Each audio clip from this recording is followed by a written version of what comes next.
What's up YouTube, Capital G here, got an awesome duel for you guys to check out. It'll be awesome for one of these players in this duel anyways. We know that Gouki still have some explosive potential just because of the way that the archetype is designed. We've seen Gouki Extra Link, we've seen Gouki rip cards out of people's hand, 4 cards with Gumblar, all that good stuff, but I don't think I've seen a play quite like this, where essentially you're going to Azathoth your opponent. You're going to lock down all their monster effects for their entire turn. It's actually pretty cool. You do need a lot of non-Gouki cards to pull this off. Basically, it's like Warrior Turbo, and using Gouki as like the catalyst for it all. We know Gouki plus ISO'd is just like ridiculous amounts of advantage, and that's probably where this play is going to start. So I believe 1-for-1 is going to be the opening.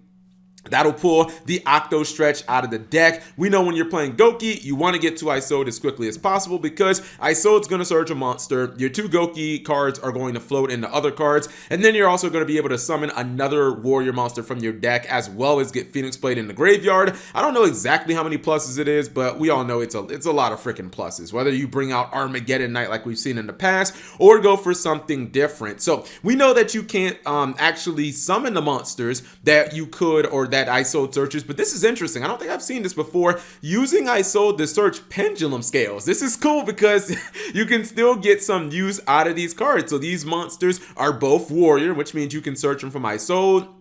You can activate them in the scales, and then you can go ahead and just pendulum everything in your hand. This one actually returns to your hand during the process. So if you go for like Saryuja Skull Dread, you can shuffle it back into your deck, or you can discard it for something like that. Now he is going to go for a new card. I believe that this comes out in Eternity Code. This is Proxy F Magician. This is a link monster that basically has a built-in polymerization. The F, I assume, is for fusion. Proxy Fusion Magician. Yeah, just lets you fusion summon as if you had polymerization. So you see right there, he's going to use those 2 warrior monsters on field, go into this E to 10, the Conqueror Star, and this will get him another warrior monster. I believe it has to be level 5.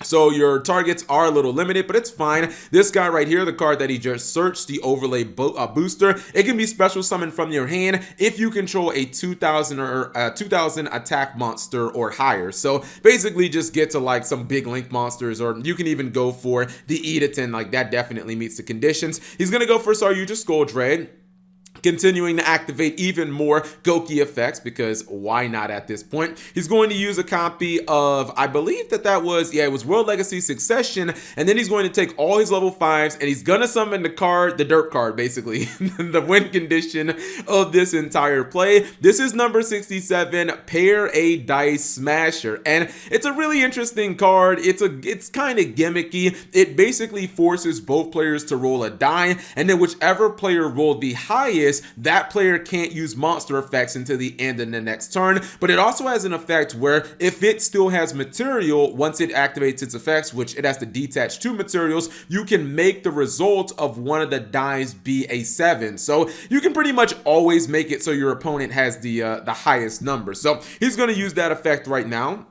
or at least he'll probably use it before the end of his turn. Detaches 2 materials, but again, its effect is going to kick in. This means that you force your opponent to have a really high number. You can have you force them to have a 7, and then his opponent can't activate any monster effects. Like he basically can't play Yu-Gi-Oh! If he's playing Orcus, even though this field doesn't look that OP, because you're like, Cap, it's just a bunch of random 2000 attack plus monsters.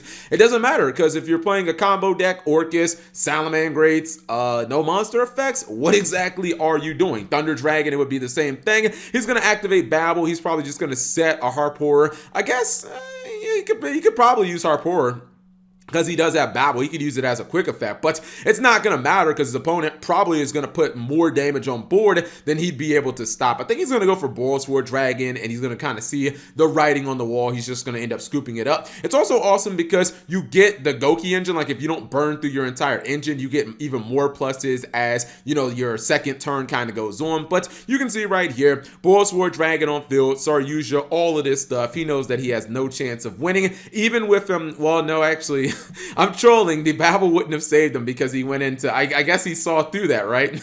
He was like, Cap, if I kill this monster, this guy's gonna use Babel and he's gonna use the Harpoorer as a quick effect to start blocking my attacks. I guess that's why he went for Nightmare Phoenix and just decided to pop the Babel. So when Harpoorer goes to the graveyard, he has nothing to summon. Anyways, it was a pretty interesting deck, definitely, and I think we'll go ahead and we'll take a peek at that deck and see what it looks like on paper.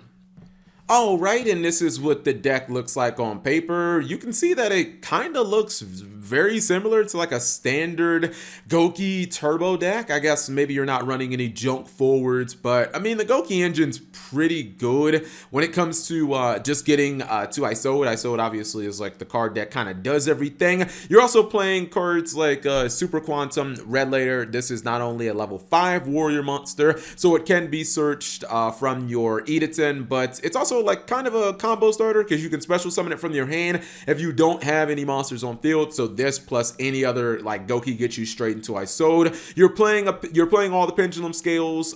These are just kind of like one-ups in the deck because if you hard draw them, that's cool. If you don't, hopefully you can search one with ISOD. I like the Prohibition in the main deck. I've actually seen a lot of these linear combo decks, like these just go ham turn 1 or lose the duel. I've seen a lot of these decks basically playing this card, and the sole reason is for you to just be able to call Nibiru, because we all know that Nibiru, there's really no answer to it until we get Designator from the grave, or no, what's the name of that card? Designator Call. You guys know the card I'm talking about, the one with the cross-out Designator. Until we get that card, there really isn't an answer for Nibiru. Like, Call by the Grave is super good against other hand traps, but it just doesn't stop that card. And I guess cross-out Designator could even stop something like Phantasme, but mainly people are just using Prohibition to call Nibiru. So yeah, definitely an interesting take on Gouki. And if you're wondering this card, this is Proxy F Magician. My YGO Pro 2 just hasn't updated because I guess they haven't added the cards from Eternity.